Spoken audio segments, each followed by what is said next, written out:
नमस्कार दोस्तों, आपका स्वागत है हमारे YouTube चैनल द वोल्टेज धारा एकेडमी में। दोस्तों, आज का जो टॉपिक है वो है चालक, कुचालक और अर्धचालक पर।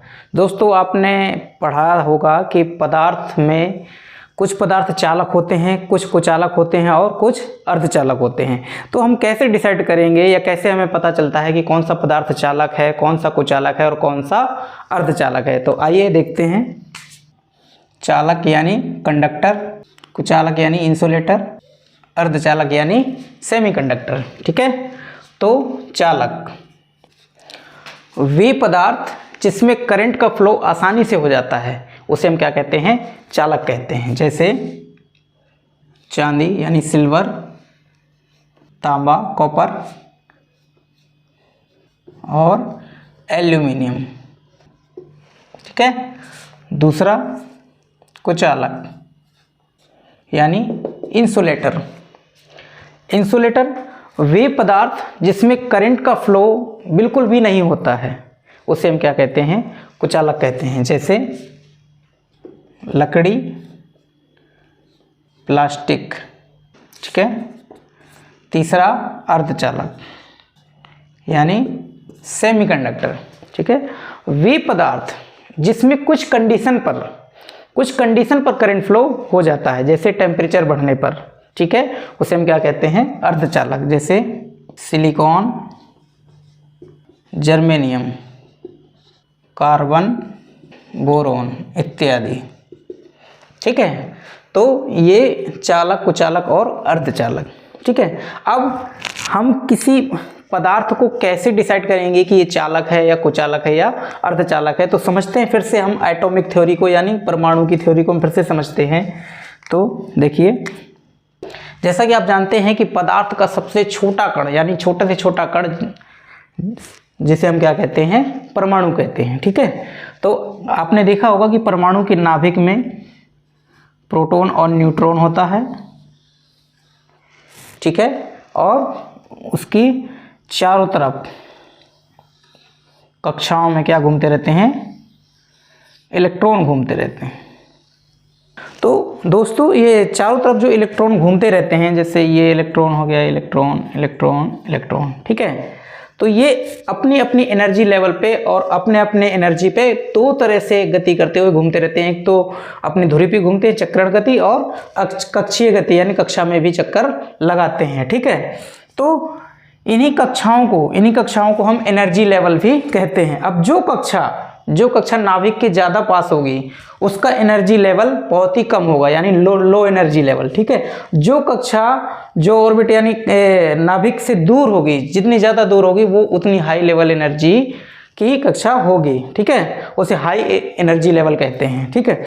तो ये अपनी अपनी एनर्जी लेवल पे जो है इलेक्ट्रॉन घूमते रहते हैं और नाभिक की ओर इनका झुकाव आकर्षण बल के कारण बना रहता है। ठीक है। तो अब इसको हम क्या कहते हैं? तो जो सबसे लास्ट वाली कक्षा है उसका नाभिक से झुकाव बहुत ही कम होता है, वो सबसे हाई लेवल एनर्जी की कक्षा होती है। और उससे पहले वाली जो कक्षा होती है वो भी हाई लेवल एनर्जी कक्षा होती है, लेकिन उसको हम बैलेंस बैंड कहते हैं। ठीक है। और इसको हम क्या कहते हैं? इसको मैं थोड़ा सा और बता दूं अलग कलर से। ठीक है। तो इसको हम कहते हैं क्या? ये जो सबसे लास्ट वाली, इसको कहते हैं कंडक्शन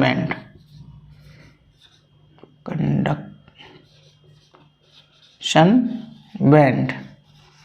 यानी इसी कक्षा के जो इलेक्ट्रॉन होते हैं वो करंट फ्लो कराने के लिए जिम्मेदार होते हैं। बाह्य बल लगते ही ये किसी दूसरे मैटर में चले जाते हैं अपना स्थान छोड़कर, और इलेक्ट्रॉनों का जाना ही करंट का प्रवाह कहलाता है। ठीक है।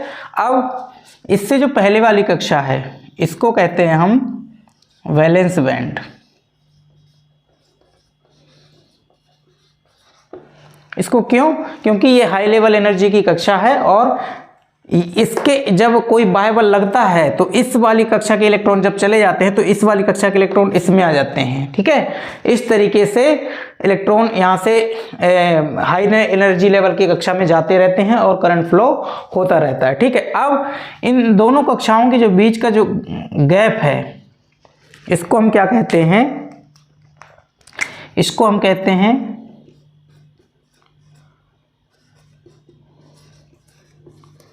Forbidden energy gap. इसको हम कहते हैं फॉरबिडन एनर्जी गैप। ठीक है, तो इस तरीके से जो इलेक्ट्रॉन हैं वो हाई लेवल एनर्जी कक्षा से कंडक्शन बैंड में जाते रहते हैं और करंट फ्लो होता रहता है। अब कैसे कोई पदार्थ चालक है या कुचालक है या अर्धचालक है, वो इनके एनर्जी गैप पे डिपेंड करता है कि इनका एनर्जी गैप कितना है। ठीक है, तो आइए अब समझते हैं। ये हम समझ लेते हैं कंडक्टर का,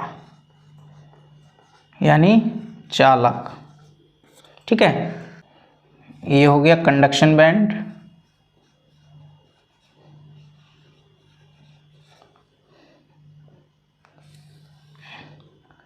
और ये हो गया हमारा वैलेंस बैंड। ठीक है, अब इन दोनों में से जो एनर्जी गैप होता है फॉरवर्ड एनर्जी, ये बिल्कुल ओवरलैप होता है। लगभग ये मान लीजिए कि होता ही नहीं है, बिल्कुल ये सटे हुए होते हैं, ये मान के चलिए। यानी इसका जो एनर्जी गैप होता है ये पूरा ओवरलैप होता है, ओवरलैप। ठीक है, यानी बिल्कुल मिला हुआ होता है। इसलिए क्या होता है कि इधर के इलेक्ट्रॉन, ये जो इधर के इलेक्ट्रॉन है ये तुरंत इसमें चले जाते हैं यहाँ पे। इसलिए इस पदार्थ को क्या कहते हैं, चालक कहते हैं। क्यों?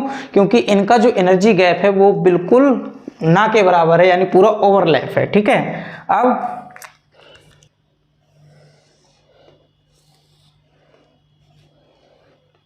इंसुलेटर में क्या होता है देखते हैं, यानी कुचालक। ठीक है, कुचालक में देखिए क्या होता है, ये जो कंडक्शन बैंड है,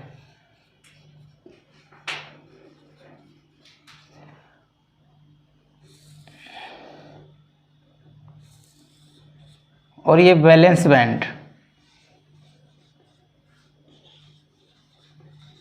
इनके बीच का जो गैप है ये लार्ज होता है, लार्ज एनर्जी गैप। ठीक है, यानी कंडक्शन बैंड और वैलेंस बैंड के बीच का जो गैप होता है, ये वाला गैप, ये बहुत ज़्यादा होता है। जब ये गैप ज़्यादा होता है तो क्या होता है कि इधर जो इलेक्ट्रॉन होते हैं वो इधर नहीं पहुंच पाते हैं कंडक्शन बैंड में, और कंडक्शन बैंड में जब नहीं पहुंचते हैं तो करंट का फ्लो नहीं हो पाता। क्यों? क्योंकि करंट का फ्लो जो है कंडक्शन बैंड से ही होता है, वो सबसे हाई लेवल वाली एनर्जी कक्षा होती है। ठीक है, तो इस वजह से यह पदार्थ कुचालक होता है। अब समझते हैं सेमीकंडक्टर, यानी अर्धचालक।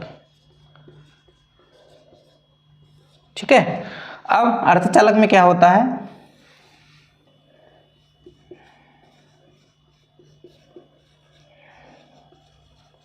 कंडक्शन बैंड और वैलेंस बैंड, इनके जो बीच का जो गैप होता है, एनर्जी गैप, ये बिल्कुल स्मॉल होता है, यानी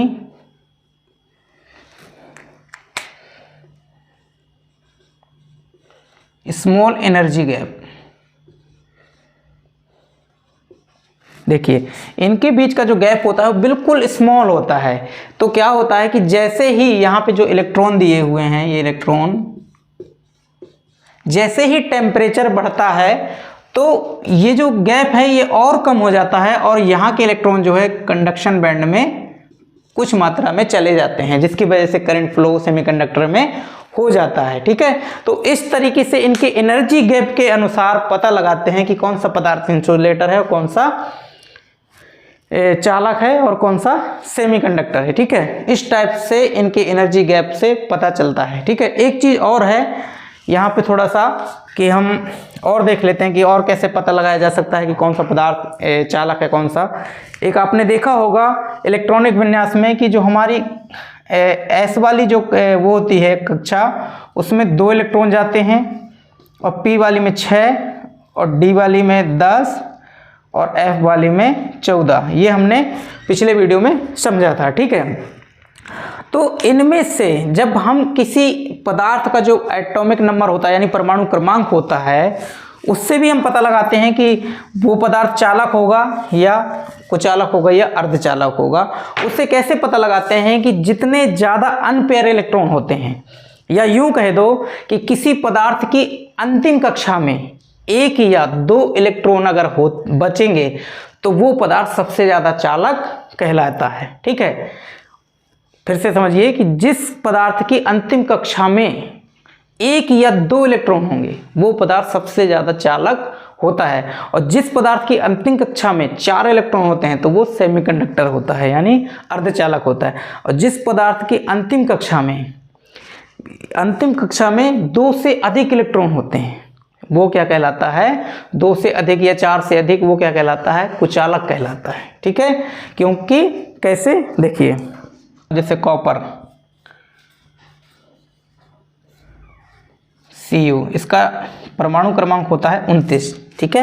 जैसे हम इसका इलेक्ट्रॉनिक विन्यास अगर करेंगे तो क्या होगा, 1s2 2s2 2p6 और 3s2, कितने हो गए, 2 2 4 6 4 10 2 12, 3p6 3d 10, 2 2 4 6 4 10 10 2 12 6 18 10 28 और 4s1। तो ये देखिए, ये जो अंतिम कक्षा है इसमें कितना इलेक्ट्रॉन गया, केवल 1 इलेक्ट्रॉन गया, यानी ये कॉपर जो है बहुत ही ज़्यादा चालक है, ठीक है। अब देख लेते हैं एक सेमीकंडक्टर का।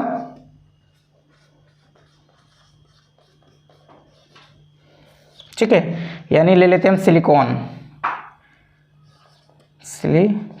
इसको SI से करते हैं। इसका परमाणु क्रमांक होता है 14, ठीक है। तो 1s2 2s2 2p6 3s2 और 3p2, ठीक है। 2 2 4 6 4 10 10 2 12 2 14, ठीक है। अब देखिए इसकी जो तीसरी वाली कक्षा में कितने इलेक्ट्रॉन गए, 4 गए, ठीक है। अंतिम कक्षा इसकी कौन सी है, तीसरी है, और कितने इलेक्ट्रॉन चले गए, 4। तो यानी ये पदार्थ क्या हो गया, सेमीकंडक्टर, ठीक है।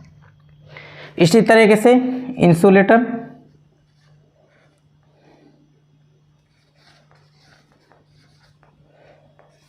में जैसे वो लकड़ी ले लो, वुड का जो परमाणु क्रमांक होता है वो 9 होता है, ठीक है। तो इसका देखिए 1s2 2s2 2p 2 2 4 और ये 5, ठीक है। अब देखिए इसके जो अंतिम कक्षा में कितने इलेक्ट्रॉन गए, 5 2 7 चले गए, 2 2 4 5 2 7 इलेक्ट्रॉन चले गए, यानी 2 से अधिक इलेक्ट्रॉन चले गए। तो जैसे ही मैंने बताया था कि अंतिम कक्षा में अगर 2 से अधिक इलेक्ट्रॉन चले जाएंगे तो वो क्या हो जाएगा, पदार्थ कुचालक हो जाएगा, ठीक है दोस्तों। तो इस टाइप से हम पता लगाते हैं, अगर इलेक्ट्रॉनिक विन्यास करके देख लेते हैं तो और अच्छा पता लग जाता है कि वो पदार्थ चालक है, कुचालक है या अर्धचालक है। अगर किसी, फिर से बता देता हूँ, चालक में 1 या 2 इलेक्ट्रॉन ही रहेंगे अंतिम कक्षा में, अर्धचालक में अंतिम कक्षा में 4 इलेक्ट्रॉन रहते हैं, और कुचालक में अंतिम कक्षा में 2 से अधिक इलेक्ट्रॉन या 4 से अधिक इलेक्ट्रॉन रहते हैं, उसे हम कुचालक कहते हैं। तो धन्यवाद दोस्तों, आप इस वीडियो को लाइक करें, शेयर करें और ज़रूरतमंदों को शेयर जरूर करें। अगली बार मिलेंगे हम एक नए टॉपिक के साथ जिसका नाम होगा रेजिस्टेंस। तो मिलते हैं नए टॉपिक के साथ, धन्यवाद।